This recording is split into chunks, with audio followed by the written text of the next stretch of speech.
하나님의 은혜로 또 여러분께서 기도해 주신 덕분에 잘 다녀왔습니다.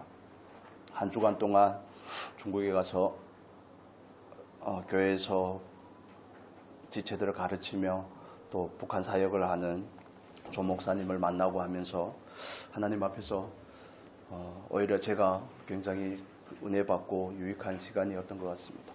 몸은 좀 많이 힘든데 그래도 하나님께서 그 안에서 주시는 그런 소원들을 다시 확인을 하게 되고 하나님 앞에서 살아감의 참 의미가 무엇인지, 어떻게 사는 것이 맞는지, 어떻게 하나님을 위해서 헌신을 해야 되는지 하는 그런 부분들이 조금 더 뚜렷해지고 그 각오들을 좀 더 다시 다질 수 있게 되는 계기가 되었습니다. 조 목사님을 만나서 지금 여러분도 잘 아시는 것처럼 중국 정부에서는 16년도부터인가 시작해서 외국인 선교사들을 다 추방을 했습니다. 그래서 외국인 선교사들이 간혹 계시지 거의 99.9%는 거의 다 추방을 당한 상태인데 저희 고향에 갔는데 조 목사님과 동역하는 한국 여자 전도사님을 만나게 되었습니다.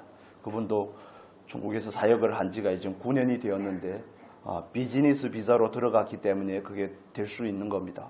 사업 비자로 들어가서 사역을 하기 때문에 사업 명목으로 갔는데 남편은 사업을 하고 아내는 그 북한 노동자들을 섬기는 일을 하는 거죠. 저도 몰랐던 사실인데 저희 고향 쪽에 여러분 뉴스를 통해서 종종 듣지 않습니까? 북한에서 자국 국민들을 외화벌이로 외국에 수출을 하지 않습니까? 러우 전쟁 같은 경우에는 참전을 시킨다든지 그건 나라에서 다 돈을 받는 겁니다. 남자분들 같은 경우에는 러시아라든지 아니면 여러 나라들에 보내서 일을 하게끔 하고 그 돈은 다도 나라에서 미사일을 만드는 데 쓰는지 향락하는 데 쓰는지는 잘 모르겠습니다. 그렇게 쓰는데 저희 고향에도 어디 가서 다른 분한테는 얘기하시면 안 됩니다. 이거 공개적으로 공개된 내용이 아니기 때문에 그렇습니다. 남자분들만 가서 일하는 줄을 알았는데 저희 고향에만 2만 명이 있습니다. 북한 여성들이 다 젊은 여자애들인데 이제는 온 지 6년, 7년씩 된 친구들이 있습니다. 그래서 이국 땅에 와서 때로는 생선을 전문 가공하는 가게에서 아니면 방지기를 하는 그런 가게에서 한국이 발전하면서 겪었던 그런 내용들이죠. 독일에 간호사를 보내고 광부들을 보내고 하는 그런 것과 비슷한 패턴인 겁니다. 그래서 나라는 가난하고 외화벌이를 해서 국민들에게 주어지는 것은 아니지만 그렇게 고단한 생활을 하고 있는 그 사람들이 있다는 거 저는 그 부분에 대해서 다시 한번 이번에 가서 알게 되었습니다. 그런데 나와 다니게끔 못하니까 사람들이 잘 눈에 띄지 않고 하니까 그렇게 많은 줄은 몰랐습니다. 다 큰 건물에서 1, 2층에서는 일을 하고 3, 4층에서는 기숙을 하고 아플 때만 병원에 나가고 하는 이런 일을 하는 겁니다. 그래서 그들을 섬기는 일을 한국에서 가신 그 전도사님하고 같이 하는데 몰래 그 젊은 여자아이들을 섬기는 겁니다. 구충제도 제가 여러분에게 말씀을 드렸던 것처럼 구충제라든지 여러 약 같은 것들을 사다 드리고 그들이 필요하다면 한 사람이 하루에 계란 하나를 먹을 수 있도록 그래서 영양실조가 돼서 섬길 수 없는 그런 일을 할 수 없는 상황이기 때문에 거기 가서 그들을 섬기고 여성용품이라든지 그런 것들을 섬기고 하는 복음은 전할 수 없지만 그러나 사람으로서 살아갈 수 있는 최소한의 것을 먼저 해주려고 하는 겁니다. 100여 년 전에 이 땅에 들어왔던 선교사님들이 먼저 했던 것도 교회를 세운 게 아닙니다. 재중원이라든지 이런 학교를 세우고 의료기관을 세우고 하면서 복음의 확장이 일어나고 교회들이 세워진 것이지. 그래서 그들을 그 많은 사람들을 다 섬길 수 없으니까 관계된 한 회사를 섬기는데 그 회사의 그 어린 친구들을 섬기고 하는 그 과정 가운데서 이제는 몇 년 동안 그 일을 꾸준히 하다 보니까 사람이 어려운 환경을 만나면 지나치게 폐쇄적이 됩니다. 그 누구도 믿지 않고 그 누구에게도 마음을 열지 않고 고슴도치 마냥 되는 것입니다. 외부적인 위협이 닥치면 몸을 웅크리고 그 누구에게도 열지 않는데, 근데 그런 사람들을 향해서 그들의 필요를 조금씩 채워주고, 뭐 만나서 얘기할 수 있는 것도 아닙니다. 그냥 물건을 주고 그들의 필요를 채워주고 하는 그 과정들을 통해서 그렇게 폐쇄적이고 그렇게 자기 마음을 열지 않던 그 아이들이 이제는 마음을 조금씩 열기 시작했다는 겁니다. 섬기는 사람을 향해서 마음을 조금 여는 것도 있지만 자기들끼리 마음을 열기 시작했다는 겁니다. 그래서 그 수많은 공장들이 있고 수많은 사람들이 나와서 외화벌이를 한다는 명목으로 나라를 위해서 하고 있지만, 그런데 다른 공장들과는 확연하게 비교되는 모습들이 그들의 삶에서 일어나는 겁니다. 사랑이 몽글몽글 피어나는 그 모습들을 보여주고 있는 겁니다.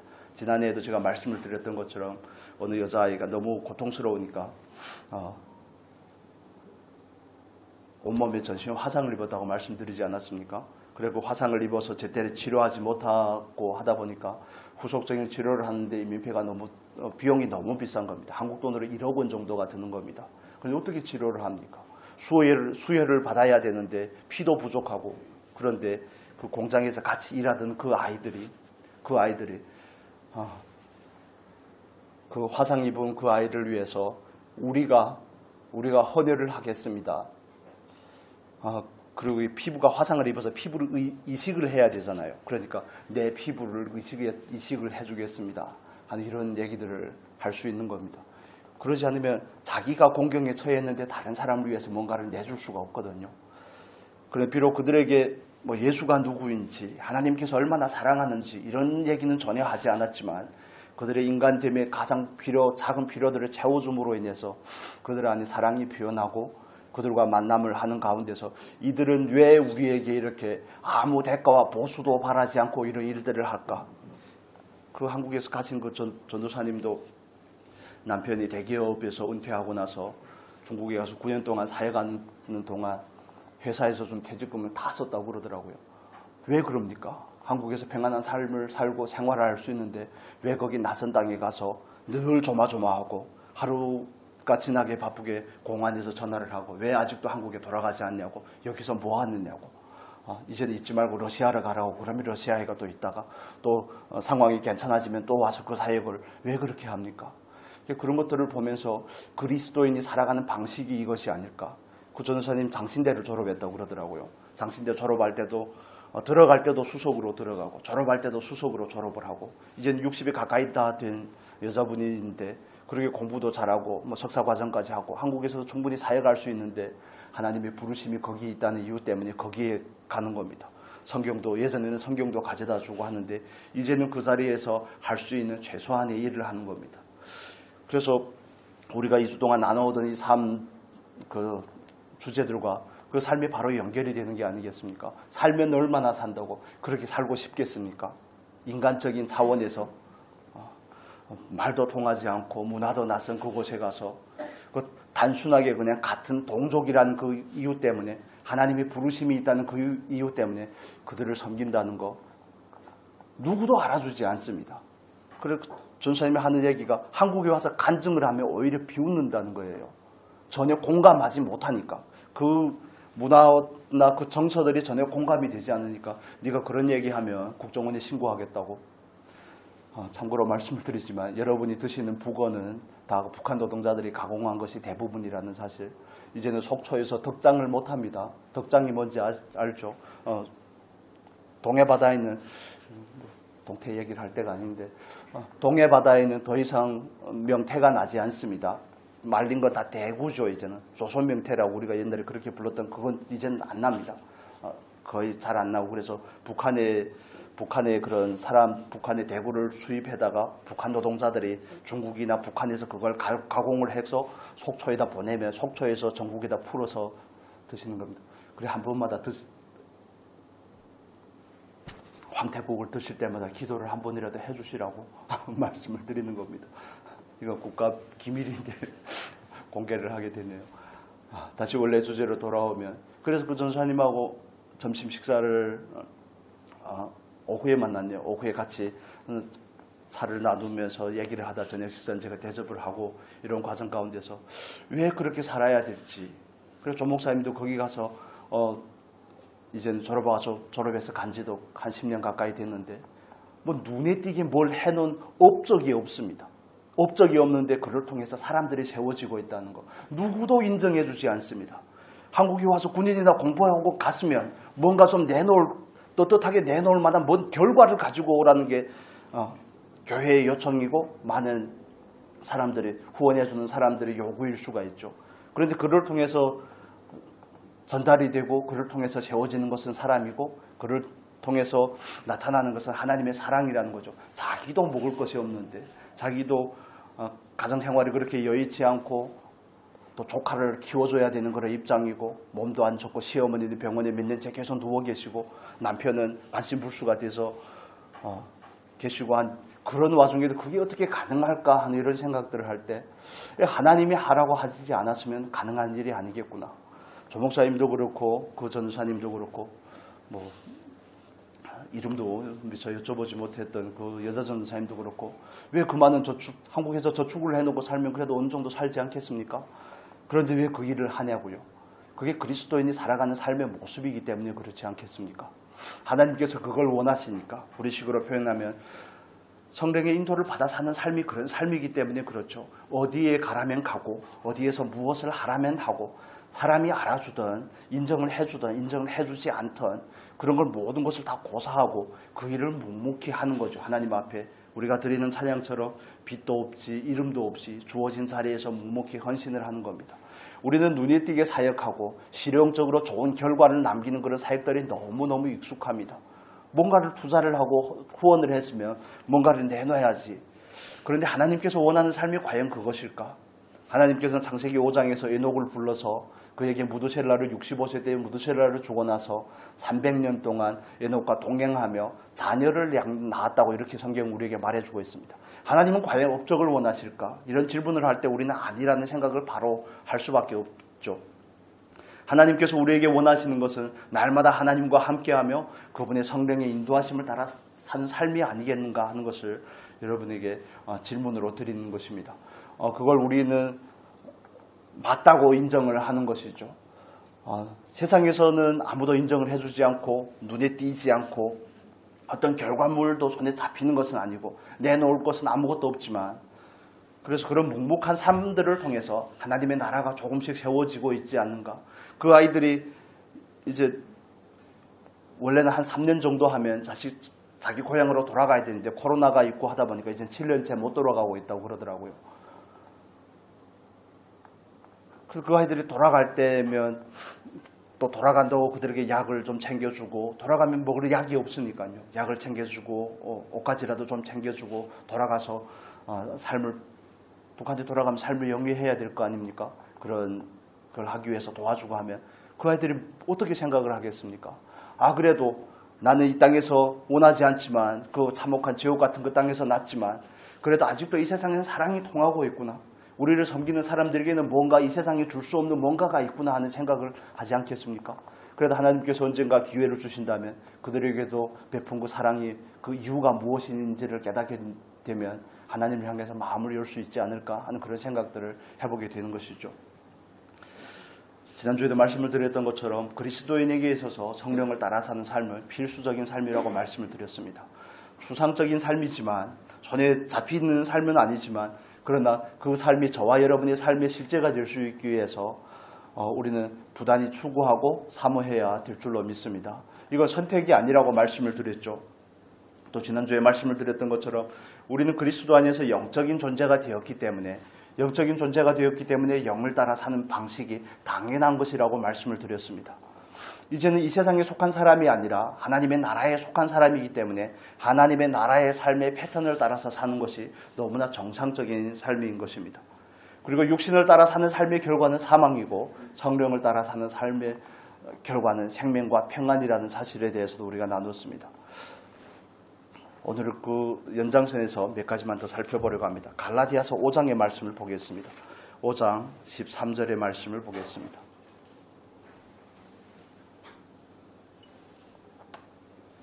갈라디아서 5장 13절의 말씀 13절 14절까지 읽겠습니다. 형제들아 너희가 자유를 위하여 부르심을 입었으나 그러나 그 자유로 육체의 기회를 삼지 말고 오직 사랑으로 서로 종노릇하라. 온 율법은 내 이웃 사랑하기를 내 자신같이 하라 하신 하나님 한 말씀에서 이루어졌나니. 아멘. 먼저 우리가 나누는 15절에서부터 26절까지 그 말씀, 성령을 따라 행하는 결과가 무엇인지, 육체를 따라 행하는 결과가 무엇인지에 대해서 그 설명이 있기 전에 육체를 따라 행하면 안 되고 성령을 따라 행해야 되는 그 근본적인 이유에 대해서 여기서 말씀을 해주고 있습니다. 13절에서 말씀하는 것처럼 우리가 자유를 위하여 부름을 받았다는 겁니다. 저와 여러분은 죄에게 종되었던 사람입니다. 이 세상의 종이었고 마귀의 종이었습니다.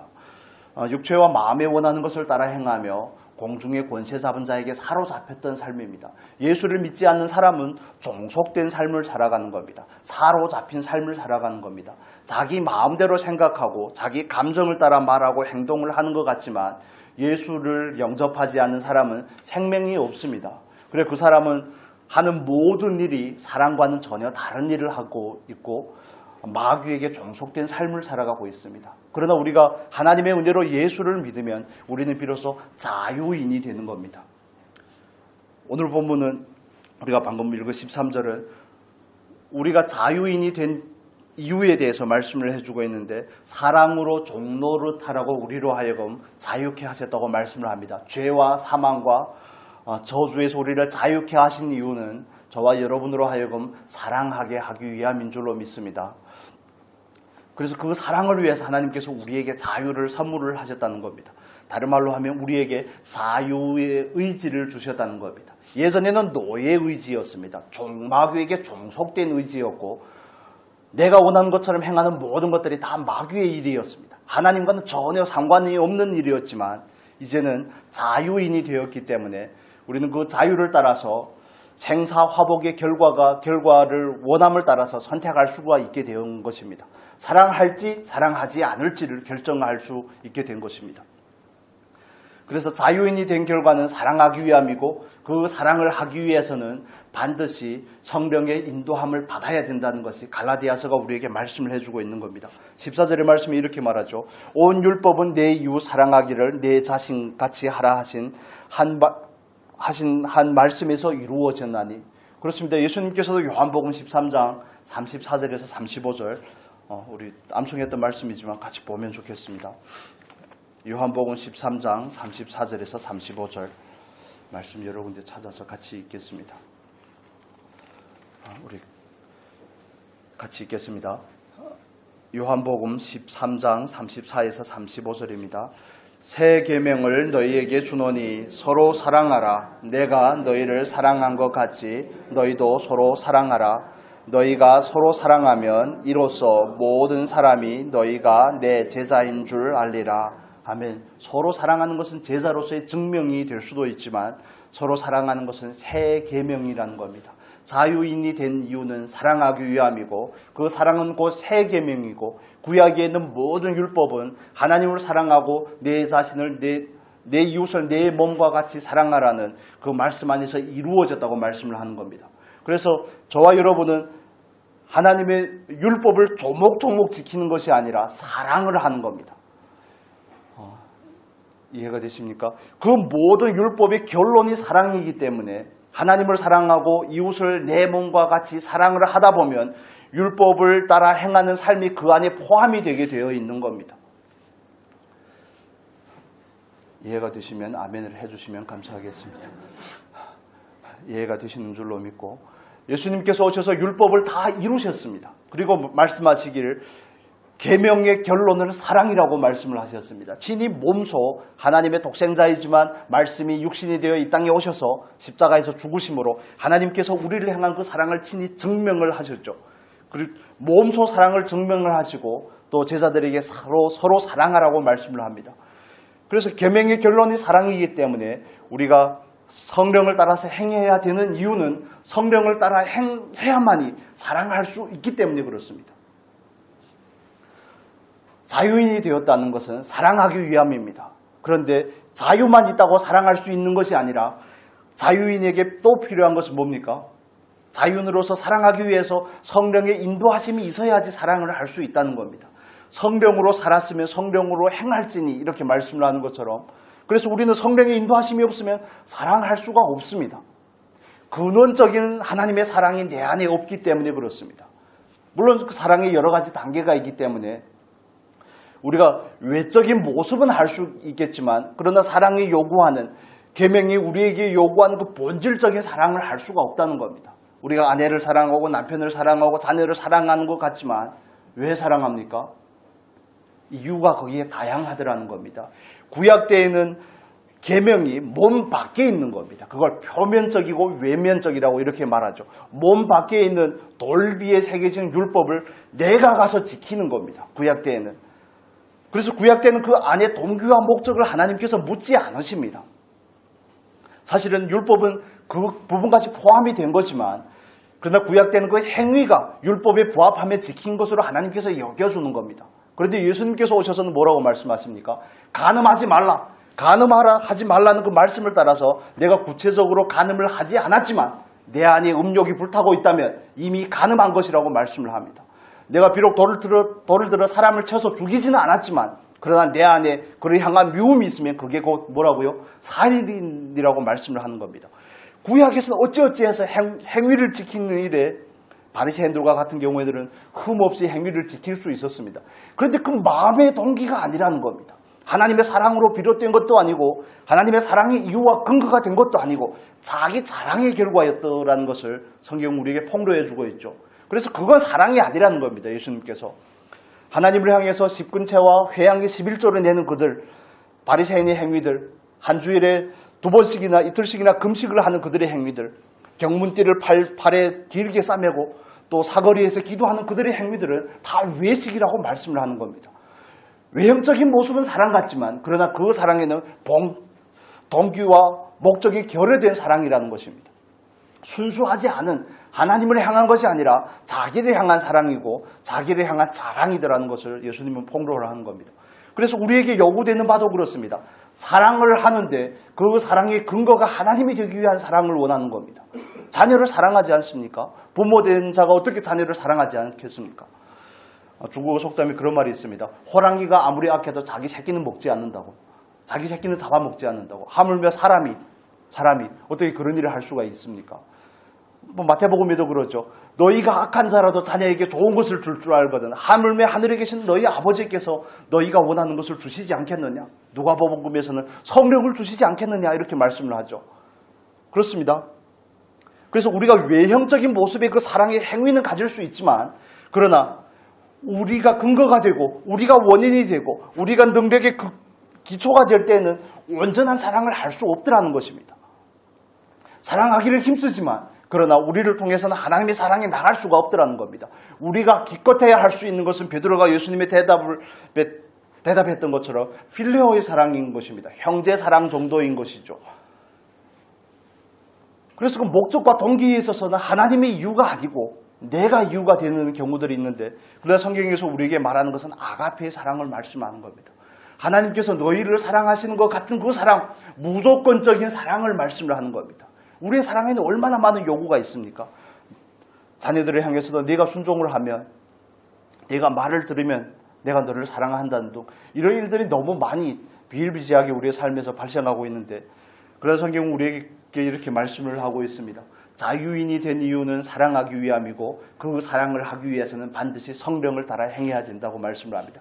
육신을 따라 행하면 육신의 열매들을 맺게 될 것이고 성령을 따라 행해야지 사랑의 열매를 맺는다고 말씀을 하는 겁니다. 그래서 성령의 열매는 사랑인 겁니다. 우리는 성령의 열매가 9가지다 이렇게 이해를 하지만 그러나 원문에서 성령의 열매라고 말할 때 그 열매는 단수로 표현이 된다고 여러 번 말씀을 드렸죠. 성령이 오셔서 하는 일이 뭡니까? 율법의 요구를 이루어드리게 하는 것이죠. 로마서 8장 보겠습니다. 로마서 8장 4절.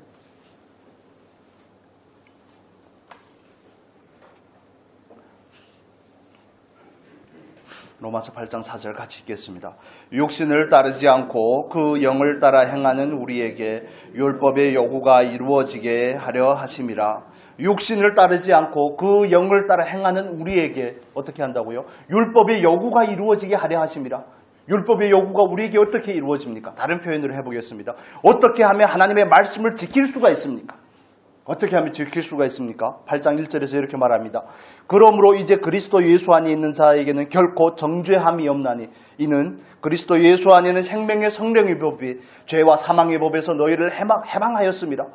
죄와 사망에 얽매여 있던 우리의 삶으로는 사랑을 온전하게 할 수가 없지만, 말씀을 지킬 수가 없지만, 말씀의 결론이 사랑인데 사랑을 할 수가 없었지만, 성령이 우리에게 오고 나서는, 성령께서 나를 충만케 하고 나를 사로잡고 나서는 성령이 내 안에서 율법의 요구를 이루어 드리더라는 것을 우리에게 말씀을 해주고 있습니다.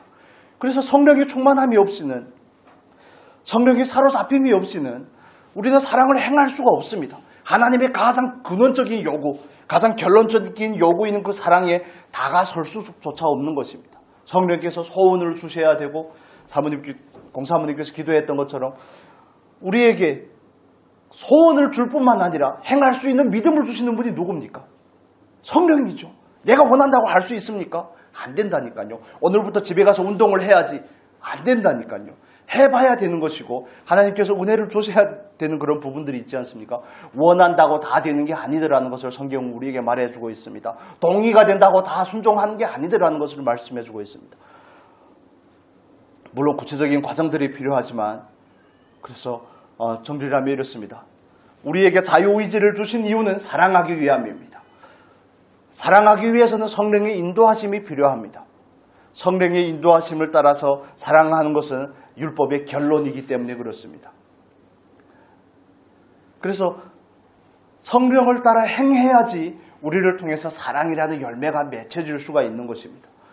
성령의 열매는 우리가 반복해서 노력한 결과가 아닙니다. 우리가 성령에게 사로잡히면 어린아이가 됐든 어른이 되었든 성장한 사람이든 미성숙한 사람이든 성령에게 온전히 사로잡히기만 한다면, 물론 이건 부분적인 겁니다. 성령에게 온전히 충만하여 사로잡히기만 한다면 그를 통해서 성령의 열매들이 나타날 수가 있더라는 겁니다. 사랑과 희락과 오래 참음과 자비와 양선과 온유와 충성과 절제, 이런 것들이 자연스럽게 나오더라는 겁니다. 다른 말로 하면 내 안에 성령의 그 열매, 사랑으로부터 시작하는 그 열매의 결과들이 내 안에 없다면 나는 지금 성령에 사로잡힌 상태가 아니라는 겁니다. 성령과 연합된 상태가 아니라는 겁니다. 가지가 나무에서 떨어져 있다는 겁니다. 부분적인 그런 우리의 상태들을 통해서 내 안에서 일어나는 그 일들이 무엇인지에 대해서 좀 관심을 가져주실 수 있기를 주님의 이름으로 축복합니다. 관심을 가져야 됩니다. 내 안에서 어떤 일들이 일어나는가? 왜 나는 나보다 나이가 어린 사람에 행해서 이렇게 함부로 하는가? 여러분 이해가 되십니까? 각자에게 다 남다른 기준이 있습니다. 남다른 기준이 있습니다. 저는 한국에 와서 부러웠던 게 그런 부분들입니다. 자기보다 한 살이 어리면 바로 말을 깐다면 좀 이상하지만 그냥 반말을 하더라고요. 저 그래서 그게 엄청 불쾌했거든요. 처음에 왔는데.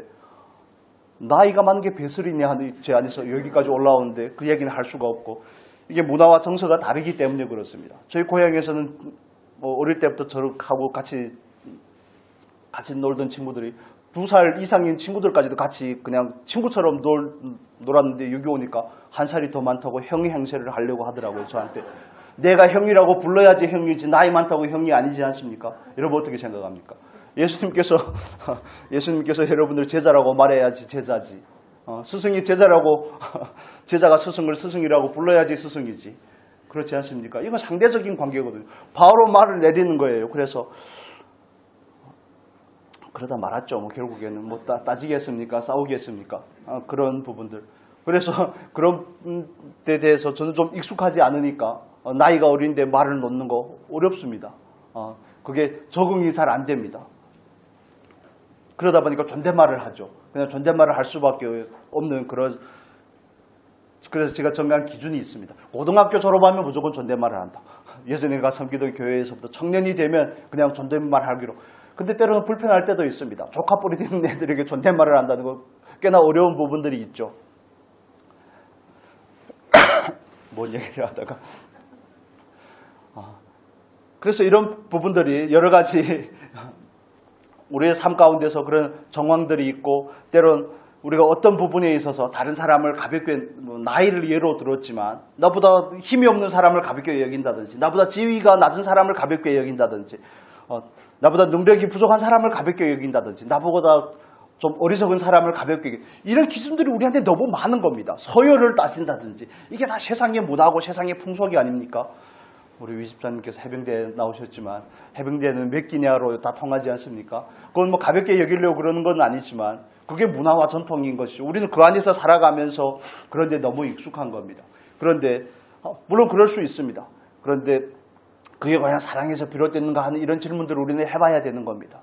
왜냐하면 이런 세상의 풍조와 문화들이 우리로 하여금 가장 근원적인 사랑을 할 수 없게끔 방해하기 때문에 그렇습니다. 하나님은 우리로 하여금 사랑하라고 말하는데 마귀는 우리로 하여금 뭘 종용합니까? 우리에게 뭐 어떻게 미혹하고 우리를 어떻게 유혹합니까? 하나님께서 싫어하는 반대편의 일을 하라고 그러죠. 그래서 우리 안에서 일어나는 일들에 대해서 분별을 하라고 여러 가지 예시를 여러분에게 드리는 겁니다. 나는 어떤 사람을 대할 때 지나치게 편하게 대하는가? 이런 부분들에 대해서 생각을 해볼 필요가 있죠. 나는 어떤 사람을 대할 때 어떤 것이 근거가 될 때 이렇게 위세를 부리는가? 위세를 부린다는 것은 일단 사랑하기 어렵다는 것을 말하는 겁니다. 그래서 그런 부분들에 대해서 구체적인 점검을 해보셔야 됩니다. 그냥 사랑이란 단어, 이런 단어들은 너무 추상적이기 때문에 삶의 자리에서 적용을 해보지 않으면 구체적으로 발견이 되지 않는 겁니다. 사랑해야 된다는 것을 알고는 있는데 실제로 사랑하는 것과는 결과가 너무 다릅니다. 그래서 그런 부분들에 대해서 오늘 우리 이영화 집사님 아들도 왔는데 직업군인도 마찬가지지 않습니까? 이건 무조건 계급사회니까 뭐 빨리 군대를 오든지 뭐 이런다고 저는 군대를 안 가봐서 모르겠는데 나보다 빨리 오든지 그래서 그런 여러 가지 이유들이 있는 거죠. 우리의 삶에는. 그렇지만 하나님께서 우리에게 원하는 그 요구가 저와 여러분의 삶에 늘 기준이 되어야 되는 겁니다. 그런 것들이 사랑을 방해해서는 안 된다는 것을 말씀을 드리는 겁니다. 편하다고 사랑할 수 없으면 그게 사랑이 아닌 것과 마찬가지인 거죠. 하나님은 우리에게 사랑을 요구하십니다. 그래서 그 사랑을 하기 위해서는 성령의 인도하심을 받으라고 말씀을 합니다.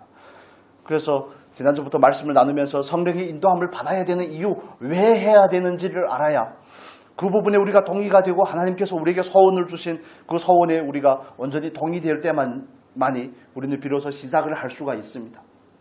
시작을 할 수가 있는 그런 부분들입니다. 사랑은 저와 여러분에게 또 한 가지를 말씀을 드리면 목표입니다. 궁극적인 추구라고 우리가 말하죠. 이 땅에서 해야 될 궁극적인 일인 겁니다.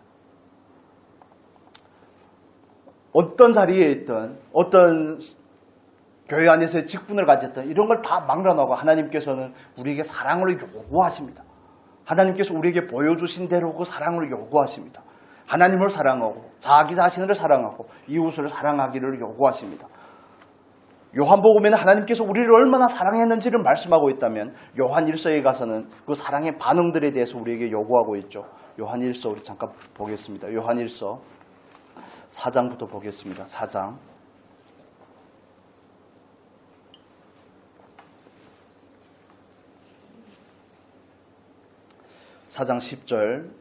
10절 보겠습니다. 같이 읽겠습니다. 사랑은 여기 있으니 우리가 하나님을 사랑한 것이 아니요 하나님이 우리를 사랑하사 우리 죄를 속하기 위하여 화목제물로 그 아들을 보내셨습니다. 3장 16절 보겠습니다. 3장 16절 요한 1서 3장 16절 같이 읽겠습니다.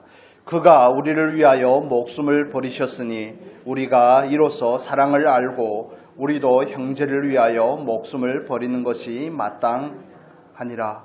아멘. 그래서 자녀들아 우리가 말과 혀로만 사랑하지 말고 행함과 진실함으로 하자 이렇게 사랑의 구체적인 행위 또한 요구하는 겁니다. 그렇습니다. 하나님께서 우리를 사랑하셨던 것처럼 사랑의 본을 보여주셨습니다. 우리를 먼저 사랑하셨습니다. 그래서 우리에게 그 사랑을 요구하십니다. 그런데 그 사랑을 요구하시면서 그 사랑을 하기 위해서 동의가 된다면 하나님께서 나를 사랑하고 하나님께서 나를 향하고 사랑의 요구에 동의가 된다면 사랑하기를 힘써야 된다고 말씀을 하죠. 그런데 그 사랑을 하기 위해서 우리에게 필요한 게 뭐라고요? 성령입니다. 성령이 없이는 우리가 그 일을 할 수가 없다고 우리에게 말씀을 해주고 있습니다. 그래서 저와 여러분은 하나님 앞에서 성령을 따라 행하기 위하여 말씀의 그 요구인 사랑을 이루기 위해서 반드시 성령의 충만함을 입어야 되는 겁니다. 성령을 의지해야 되는 겁니다. 성령에 사로잡힌 그 상태가 될 수 있게끔 우리가 하나님 앞에 사모하는 마음을 가져야 되는 겁니다. 그러지 않으면 사랑이 안 됩니다. 하나님 앞에 갔을 때 하나님은 이것으로 우리에게 아마 계산을 하지 않을까 하는 그런 생각을 합니다. 내가 너를 사랑한 것처럼 이 땅에서 얼마나 사랑하고 왔니를 물어보실 겁니다. 아마. 나를 얼마나 사랑하였고 내가 너에게 맡긴 나의 형상을 가진 그 사람들을 얼마나, 내 이웃을 얼마나 사랑했는지를 우리에게 물어보실 겁니다. 왜냐하면 그게 계명의 결론이기 때문에 그렇습니다. 여러분 어떻습니까? 삶의 자리에서 얼마나 그 사랑을 실천하려고 합니까? 그 사랑을 실천하기 위해서 얼마나 성령의 필요를 간절하고 절실하게 느끼고 있습니까? 왜냐하면 우리가 그걸 추상적인 사랑을 삶의 자리에서 적용을 해보다 보면 내가 사랑할 수 없는 것이 발견이 됩니다. 사도 바울이 원하는 것처럼 내가 하나님의 은혜로 구원을 받았고 하나님의 말씀에 순종하고 싶은데 내 안에는 두 가지 법이 있더라는 겁니다. 한 법은 나로 하여금 율법을 순종하는 자리로 나아가게 하지만 한 법은 나를 하여금 방종의 자리로, 하나님의 말씀과 위배되는 자리로 나를 자꾸로 이끌어 가더라는 겁니다. 그 안에서 얼마나 고통스러우면 오호라 나는 공고한 사람이로다. 누가 나를 사망의 몸에서 건져내라. 이렇게 사도 바울이 고백하지 않습니까? 그런데 우리가 이 부분에서 이 자리까지 가지 못하는 이유, 사랑해야 될 필요성을 잘 못 느끼고 사랑을 향해서 내가 무능함을 발견하지 못하는 이유, 성령의 충만함을 절실하게 느끼지 못하는 이유는 사랑을 실천해보지 않아서 그렇습니다. 그냥 지식의 자리만 머무르 있기 때문에 그렇습니다. 그냥 추상적인 지식으로만 가지고 있습니다. 하나님께서 나에게 맡기신 그 자녀를 사랑하라고 하다 보면 내 안에서 사랑이 아닌 것들이 수두룩하게 발견이 됩니다. 교우지간에도 마찬가지죠. 부부지간에도 마찬가지죠. 이제는 그 호르몬 작용으로 인한 그런 정말 눈이 뒤집히는 것 같은 그런 호르몬 작용으로 인한 초창기에 만났던 그런 열정적인 사랑이 아니라 그리스도의 사랑으로 사랑하려고 하다 보면 내 안에는 사랑의 근거가 없고 사랑의 능력도 없고 소원도 없음을 발견을 하게 됩니다. 그러면 그 하나님의 말씀에 동의되는 사람은 부르짖을 수밖에 없죠. 하나님, 내 아들이 아니고 내 자녀가 아닌데 하나님, 내가 이들을 내 마음대로 다뤄서는 어떻게 되겠습니까? 내 남편이 아니라 하나님께서 나에게 다 주신 남편인데, 사랑하라고 보낸 남편이고 사랑하라고 보낸 아내인데 내가 그를 함부로 대하는 것이 어떻게 하나님을 사랑하는 것일 수가 있겠습니까? 이렇게 구체적인 적용들이 되면 내 안에 사랑의 소망도, 사랑의 근거도, 사랑의 능력도, 하려고 하는 소원까지도 아예 없다는 것을 발견을 하는 사람에게 있어서 나올 수 있는 것은 절망과 애통밖에 없는 겁니다. 하나님, 저를 도와주십시오. 저를 도와주셔서 하나님께서 나를 향한 그 사랑에 반응할 수 있도록, 눈에 보이는 사람을 제발 사랑할 수 있도록 은혜를 주십시오. 그게 하나님의 요구이고 하나님께서 우리를 향한 목적인데, 나는 그건 하지 않으면서 율법을 가지고 말씀을 가지고 조목조목 따지고 다른 사람을 재고 내 눈에 있는 들보는 보지 못하고 다른 사람 안에 있는 키는 분별하고 있는 이 어리석음을, 헛된 어리석음을 어떻게 합니까? 하나님, 나를 용서해 주시고 내 안에 사랑으로 가득 채워주십시오. 채워지지 않으면 나갈 수가 없는 겁니다. 반지를 교환한다고 사랑이 됩니까? 예물을 준다고 사랑이 됩니까? 결혼을 한다고 사랑이 됩니까? 연습을 해야 되는 것이지. 전기가 통한다고 그러죠. 처음에 만났을 때는. 전기 금방 끊깁니다. 이제. 전기 금방 끊깁니다. 끊기고 나면 의지로 사랑을 해야 되는데, 의지로 사랑을 하다고 보면 내 안에는 사랑보다 미움이 훨씬 더 많은 것이 보여지는 것이죠. 호르몬이 정상으로 돌아와서 그렇습니다. 그때는 제정신이 아니었던 것이고 돌아올 때는 정신으로 정상적인 수치로 다운이 되었기 때문에 그런 것이죠. 정상적인 수치로 돌아오고 나면 나는 사랑할 수 있는 그런 사람이 아니라는 것을 발견을 하게 되는 겁니다. 신앙생활이 지나치게 가식적인 겁니다. 저도 저에게서 그런 가식적인 모습들은 너무너무 많이 발견을 하게 하면서 왔고 지금도 발견하죠. 이건 까도 계속 나오니까요. 가도 계속 나오고 아직도 발견되지 않은 그런 부분들이 있고, 하나님께서 그 온전한 사랑의 자리까지 인도하기 위해서 늘 감당할 수 있는 것만큼 보여주는 게 아니겠습니까? 한꺼번에 다 까발리면 아마 쓰러져서 못 갔을 겁니다. 여러분, 하나님께서 이스라엘 백성들을 애굽에서 구원하실 때 6월절이 지나면 너희들이 홍해를 만나게 될 거야. 애굽 군사가 쫓아오게 될 거야. 홍해 앞에서 너희들은 답답해서 아마 미칠 것 같을 거야. 홍해를 건너고 나면 광야야. 마실 물이 없고 먹을 양식이 없고 아말렉이 또 쫓아올 거야. 정말 장례라는 걸 햇빛 아래에서 아마 말라 죽을 수도 있어. 이런 걸 미리 다 말씀했다면 6월절이고 뭐고 안 나가겠습니다. 하나님, 애굽에 종살이 하는 게 낫지. 근데 하나님이 얼마나 지혜로우신지 인도해내시고 하나하나씩 경험을 하게 하시는 겁니다. 저와 여러분의 삶 가운데서 그게 은혜라는 사실을 발견하지 않습니까? 결혼하기 전에 남편이 그런 분이고 아내가 그런 분이 그렇게 좋은 분이었다는 것을 알았다면 결혼이 아마 성사되기 굉장히 어려웠을 것 같습니다. 제 얘기입니다. 여러분 얘기가 아니라. 그렇죠. 그래서 삶에서 구체적으로 실천을 해보시라고 말씀을 드리는 겁니다. 권면을 드리는 겁니다. 적용을 해보십시오. 교사라면 교사로서 적용을 해보고, 아내와 남편의 자리에서 적용을 해보고, 교우라면 교우 사이에서 적용을 해보고, 눈에 보이는 하나님께서 나에게 맡긴 그 관계 안에서는 사랑을 해보려고 하셔야 됩니다. 그래야지 나의 사랑이 없음이 발견이 되고, 나의 사랑이 이기적인 사랑이었고 나만 사랑하는 사랑이었음이 발견이 되고, 그 사랑으로 인해서 하나님 앞으로 나아가서 부르짖을 수 있는 자리로 가고 성령을 추구하는 자리로 갑니다. 사랑을 해야 될 필요를 모르고 사랑이 목적이라는 사실을 이해하지 않으니까 내가 할 수 있다고 아직도 하고 있으니까 뭘 안 하게 되는 겁니까? 기도를 안 하게 됩니다. 그리스도인에게서 기도가 메말라가는 이유가 거기에 있습니다. 기도를 안 하게 됩니다. 해보지 않았기 때문에 내가 할 수 없음에 대해서도 인정도 되지 않을 뿐더러 그냥 적당하게 하고 그래도 나는 썩 괜찮은 그리스도인인 것 마냥 폼만 잡고 있는 경우들이 얼마나 많은지 모릅니다. 아니요, 그냥 바닥을 보이셔야 됩니다. 하나님 앞에. 정말 바닥을 보이시고 내 안에 있는 것에 대해서 온전히 순종하고 온전히 엎드려서 하나님 저도 사랑할 수 있는 사람이 되게 해주십시오. 이 기도가 저와 여러분에게 필요한 부분입니다. 그래서 하나님 저에게도 성령의 은혜와 충만함을 주십시오. 예수께서 성령에 사로잡혀서 광야에서 마귀의 시험을 이겼던 것과 마찬가지 아니겠습니까? 성령께서 우리를 사로잡지 아니하고 어떻게 우리가 사랑할 수 있겠습니까?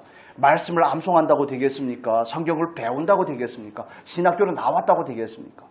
그 과정이지 그걸 한다고 되는 것이 아니라는 겁니다. 여러분 구체적으로 해봐야지 절망을 만나게 됩니다. 절망을 만나야지 하나님 앞에 나아가 부르짖을 수가 있습니다. 물론 절망을 만나면 포기하는 사람도 대다수가 있습니다. 그렇지만 절망의 자리에서 소망을 노래할 수 있는 저와 여러분이 될 수 있기를 바랍니다.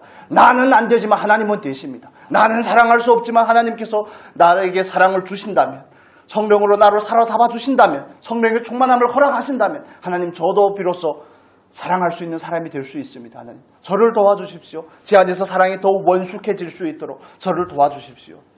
저를 통해서 하나님의 사랑이 나타날 수 있는 제가 될 수 있도록 저를 도와주십시오. 우리에게 필요한 것들은 이런 부분들입니다. 조목조목 따지고 네가 맞니 내가 맞니 이런 걸 하는 것이 아닙니다. 신앙생활을 그렇게 배우시면 안 되는 것이죠. 우리는 이제는 예수를 믿었으니 율법을 적당하게 지키는 신용을 내고 예배를 드리고 교회에 오고 찬양을 드리고 이런 게 아닙니다. 우리는 사랑을 위해서 부르심을 받았다는 사실을 깊이 동의해 주시기를 원합니다. 그걸 위해서 부름을 받았습니다. 저도 이번에 가서 그런 생각이 드는 겁니다. 나는 왜 이 걸음을 해야 되나? 왜 가야 되나? 갔는데 꽤나 버거운 거예요. 가기 전부터 마음이 무겁고 버겁지만 그런데 그냥 가서 하는데 버거운 겁니다. 아침 8시에서 저녁 9시까지 한다는 게 보통 일은 아니지 않겠습니까? 체력이 또 딸리는 겁니다. 그러다 하고 그러면서 안에 드는 생각이 자꾸 있죠. 나는 왜 이 일을 할까? 그들을 내 제자로 만들기 위해서 이 일을 하고 있나? 그래서 그 목적과 동기에 대해서도 자꾸 생각을 해보는 겁니다.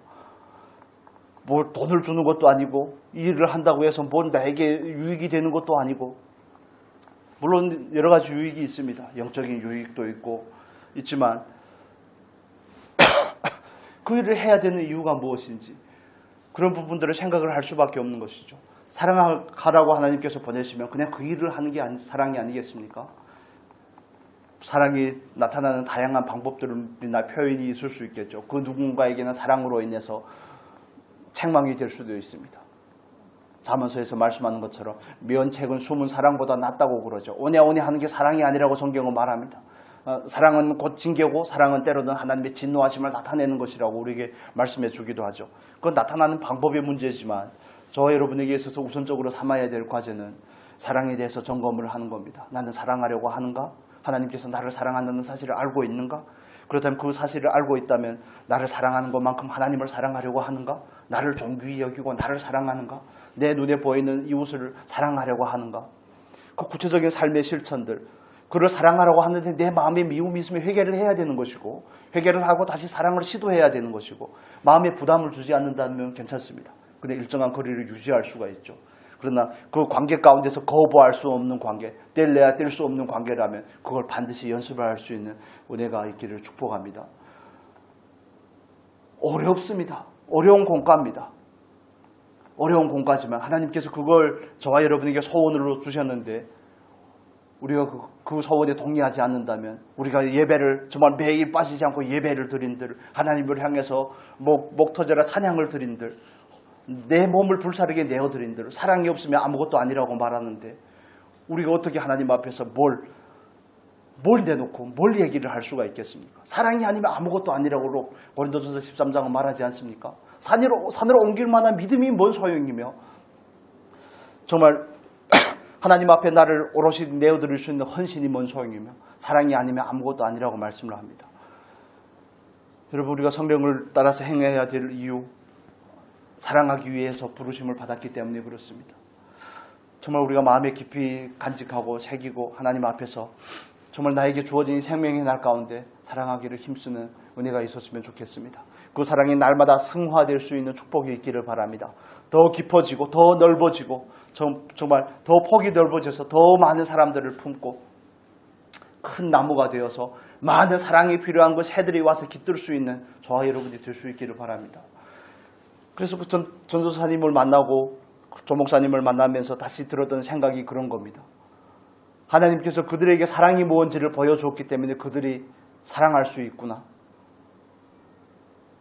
뭐 피가 섞였습니까? 뭐가 이유가 돼서 그걸 하겠습니까? 하나님께서 시켰기 때문에 하는 거 아니겠습니까? 그래서 또 조 목사님 차 운전하고 거기에 공장들을 몰래서 제가 다니면서 사진을 찍고 여러분에게 보여주려고 한 사람도 못 찍고 공장을 찍고 그러면서 또 조 목사님 저에게 그런 얘기를 하더라고요. 북한 그 노동자 여자아이들이 다니는 병원이 있으니까 병원으로 가자는 거예요. 그래서 둘이 또 커피를 내려가지고 몰래 환자인 척 병원 로비에서 앉아서 그 북한 여자애들이 거기 병원에 자주 다니는 병원이라고 지정된 병원이라고 그러더라고요. 거기에서 그냥 몰래 환자인 척 커피 마시면서 그거 한번 좀 얼굴을 보고 싶어서